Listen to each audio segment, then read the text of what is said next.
जी, आज के कार्यक्रम के बारे में आप आज भारत रत्न स्वर्गीय श्रीमती इंदिरा गांधी जी की पुण्यतिथि के अवसर पर कनीना सब डिवीजन के अंदर अटेली विधानसभा के अंदर कार्यक्रम का आयोजन किया गया। आज सभी लोगों ने, इनमें मेरे साथ हमारी पार्टी के पूर्व मुख्य सचिव पूर्व विधायक बहन अनीता जी, जिला अध्यक्ष सत्यवीर जी और तमाम कांग्रेस के नेतागण, जिला महेंद्रगढ़ के सभी लोग कनीना पर पधारे और यहाँ ये कार्यक्रम का आयोजन किया।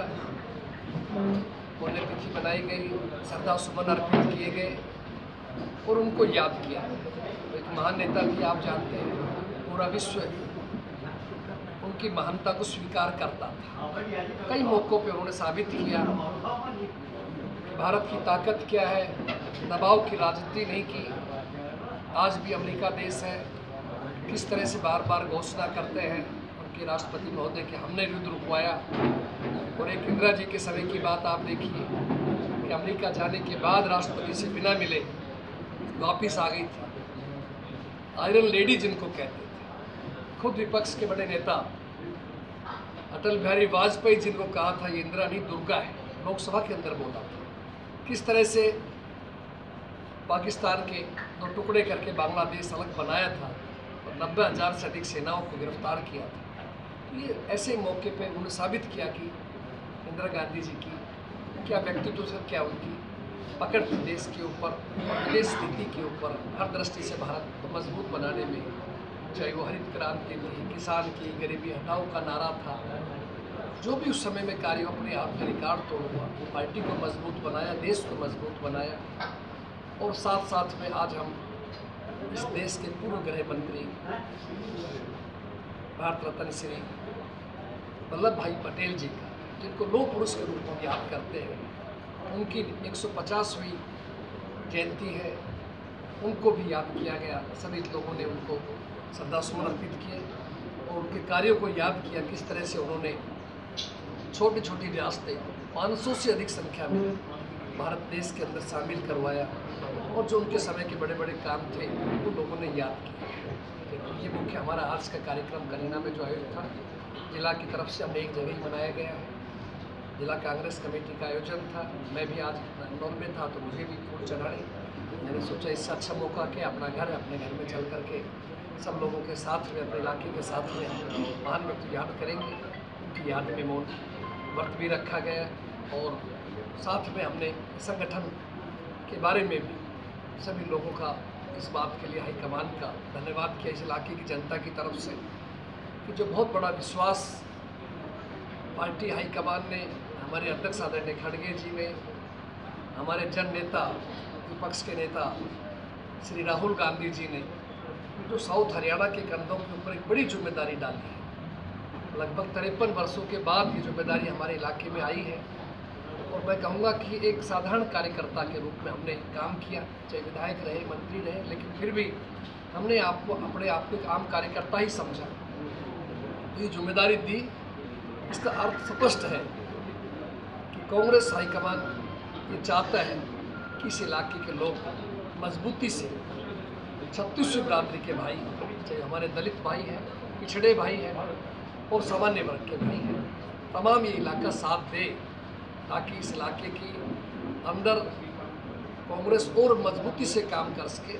और जो थोड़ी बहुत कसर रह गई राज बनने के अंदर, जो राज बनना था बनते बनते रुक गया। भारतीय जनता पार्टी ने जो वोटों की चोरी की, जो बेईमानी की, लोकतंत्र की जो अपमान की, हत्या की, वो मैं समझता हूँ आने वाले समय के अंदर नहीं होगी। अब लोग भी अपनी जिम्मेदारी समझ चुके हैं।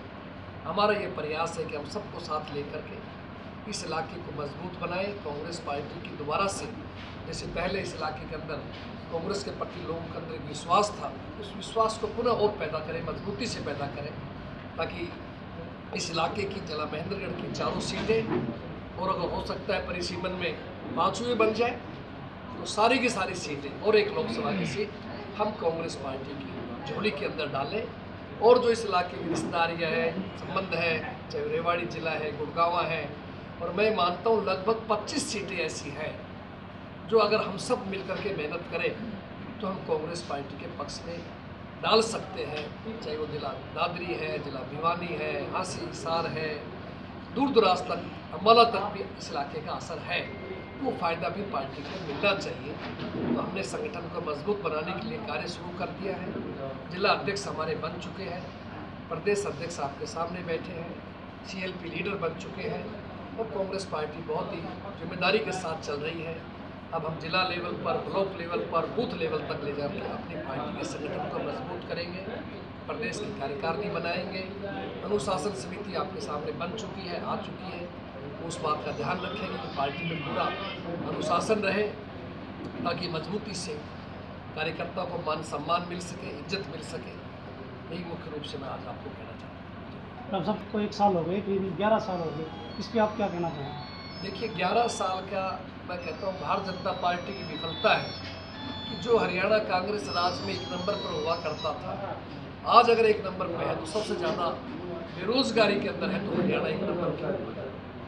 कानून व्यवस्था खराब होने के मामले में जो ऑर्गेनाइज गैंग काम कर रही है, संगठित तरीके से धमकियाँ मिल रही है, व्यापारी भाइयों को, आम आदमी को कोर्ट में सरेआम मर्डर किए जा रहे हैं, गोलियाँ चल रही है। कानून व्यवस्था फैल होने में आज हरियाणा 1 नंबर के ऊपर है। गरीब और गरीब होता जा रहा है, वो आपके सामने 1 नंबर के ऊपर हरियाणा हो चुका है। किसान अपनी फसल बेचारा मंडी में बेच नहीं पा रहा, MSP का भाव आपने दे दिया लेकिन किसान को नहीं मिल पा रहा। भावांतर के बाद भी किसान भारी घाटे के अंदर है, किसान को खाद नहीं मिल पा रही। पुलिस के साए में, पहरे में खाद बटे, उन पर शर्त लगा दिया जाए कि चीज़ आपको और साथ लेनी पड़ेगी, इसी शर्त की क्या बात हो सकती है? तो कोई भी ऐसा क्षेत्र नहीं है जो हम कह सके कि भारतीय जनता पार्टी ने उपलब्धि हासिल की हो। 1 साल नहीं, 11 साल में कहता हूँ पूर्ण रूप से विफल सरकार रही है। मैनेजमेंट की, इवेंट की सरकार है।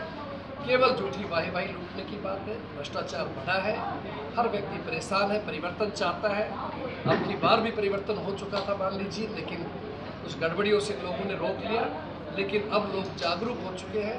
आने वाले चुनाव के अंदर न केवल हरियाणा में अभी तो पूरे देश के अंदर आप देखना कांग्रेस पार्टी का राहुल जी के नेतृत्व के अंदर एक मजबूत सरकार बनेगी और हरियाणा में भी कांग्रेस सरकार बनेगी। कांग्रेस नेता चौधरी वीरेंद्र सिंह का एक बड़ा बयान सामने आया है। उन्होंने कहा है कि सद्भावना यात्रा जो चल रही है उसमें जिन नेताओं ने दूरियां बनाई है उन नेताओं को मैं चेतावनी देना चाहता हूं कि 6 महीने में इस यात्रा का असर दिखेगा। उस पर आप क्या कहना चाहेंगे? देखिए, किसी की व्यक्तिगत टिप्पणी पर मैं कोई जवाब नहीं देना चाहता। तो वीरेंद्र सिंह जी हमारे आदरणीय हैं, हमारे बड़े हैं, कांग्रेस के वरिष्ठ नेता रहे हैं, आज भी कांग्रेस पार्टी में है।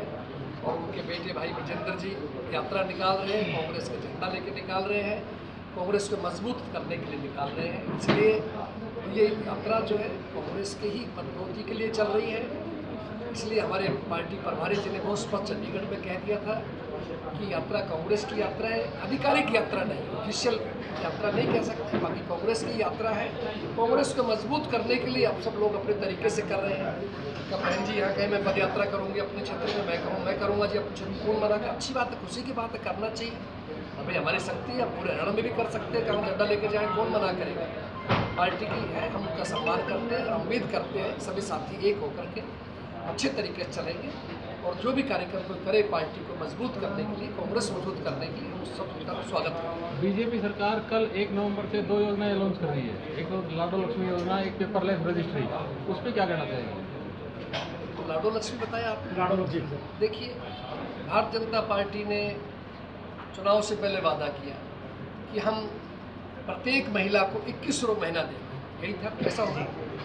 लगभग 85 लाख महिलाएं हरियाणा के अंदर है जो ये उम्मीद कर रही थी कि भारतीय जनता पार्टी अपना वायदा पूरा करेगी। और अगर 85,000 महिलाओं को आप 2100 से मल्टीप्लाई करें तो आप देखना संख्या कितनी हो जाएगी। संभव तो शायद 20,000 करोड़ रुपये हो जाए। आसान नहीं है।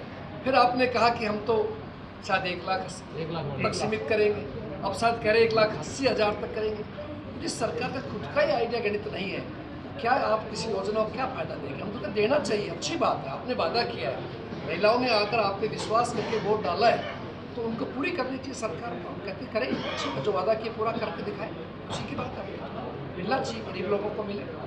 और दूसरा पेपरलेस रजिस्ट्री की बात है, सवाल ये कि कोई भी कार्य अगर वो अच्छी चीज़ के लिए होता है, कांग्रेस पार्टी कभी नेगेटिव राजनीति नहीं करती, स्वागत करते हैं, लेकिन सच्चाई तो ये है कि नहीं मिल रहा। आप याद करो करप्शन कितना भारी बढ़ चुका है। इस बात की कौन गारंटी लेगा कि आप किसी चीज़ की रजिस्ट्री कराने जाएंगे उसमें ऑब्जेक्शन आ जाएगा और ईमानदारी से वो दूर हो जाएगा। हम चाहते हैं हरियाणा के व्यक्ति को न्याय मिले, चाहे वो रजिस्ट्री के रूप में हो चाहे दूसरे रूपों के अंदर मिलना चाहिए। बाकी सजग सामने आएगा जब पता लगेगा आपको किसकी क्या सही है या क्या गलत है। कांग्रेस पार्टी सरकार सत्ता में आती है तो क्या फैसले लेगी इस मामले को लेकर? नहीं, हम समीक्षा करेंगे, अभी समय है, वैसे अभी चुनाव का थोड़ा समय बाकी है, आज बहुत पहले आज कहना, लेकिन जो भी गलत कार्य है, जो भी ऐसे कार्य जिससे जनता दुखी है, असहज महसूस कर रही है, जो जनता के हित में नहीं है, हम उन कार्यों को खत्म करेंगे। बढ़िया योजना, अच्छी योजना लाएंगे जो लोगों के हित की हो, सबको साथ लेके चल सके, समान रूप से सबको डेवलपमेंट हो सके, समान सबका भी फायदा हो सके। आपने कहा था कि बूथ लेवल पे कांग्रेस के कार्यकर्ता वोट चोरी को रोकेंगे, इसके बारे में आपने कहा था, क्या पूरी बताएं? जी, मैंने बोला भी था कि हम बूथ लेवल तक संगठन को बनाना चाहते हैं। अब हमारा जिला अध्यक्ष बने हैं, जिला की कार्यकारिणी बनाई जा रही है, फिर ब्लॉक अध्यक्ष हम अभी नॉमिनेट कर रहे हैं, ब्लॉक डिक्लेयर करेंगे, घोषणा करेंगे, फिर ब्लॉक की कार्यकारिणी बनेगी और साथ में हम चाहेंगे बूथ लेवल तक हर बूथ के ऊपर हमारा आदमी हो जो वोटों की चोरी रोके, पता करें कौन वोट बन रहा है, नहीं बन रहा है, कट रहा है, किस एड्रेस पर क्या जा रहा है, उन सब की छानबीन जाँच होनी चाहिए।